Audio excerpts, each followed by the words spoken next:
Have you ever felt your spiritual strength waning, like something precious is slowly slipping away?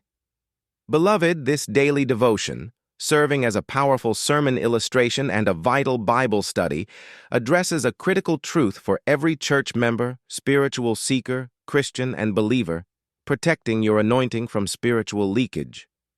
Over the past days, we've explored being filled to overflowing with the Holy Spirit. If we can be filled, it implies a possibility of emptiness. This brings us to the concept of leakage. A container can be emptied quickly, or it can slowly drain through a puncture, losing its content until nothing remains. Often, when Satan attacks a spirit-filled believer, he avoids an all-out assault. The devil respects the anointing's power. Instead, he seeks subtle ways to drain us, looking for tiny cracks in our lives to exploit, causing a gradual loss of anointing until we are vulnerable. Believers who toy with sin will first experience a leakage of the anointing. If repentance doesn't follow, this path ultimately leads to spiritual death, as Romans 6:23 warns.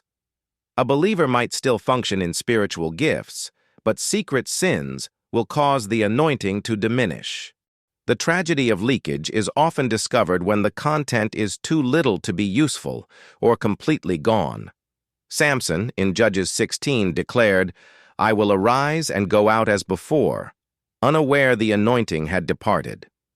This realization often comes after the enemy has achieved his goal, requiring God's special grace for restoration.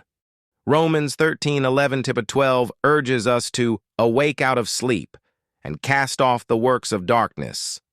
Beloved, if you've been toying with sin, now is the time to wake up. Secret sins court destruction. No one else may know, but God knows, and the devil certainly does. Remember Song of Solomon 2:15. Take us the foxes, the little foxes, that spoil the vines. These little foxes are secret sins that cause leakage and ultimately destroy a believer. Deal with them now before they consume you. Beloved, let this message stir your spirit. Reflect on areas where little foxes might be at play.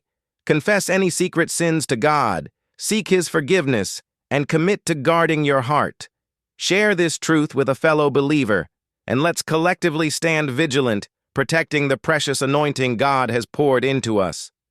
Let's subscribe, comments, share, and likes. This was put together by Dr. Prince Emmanuel Benson, aka MOG. For more devotional messages, click on the link on my bio now.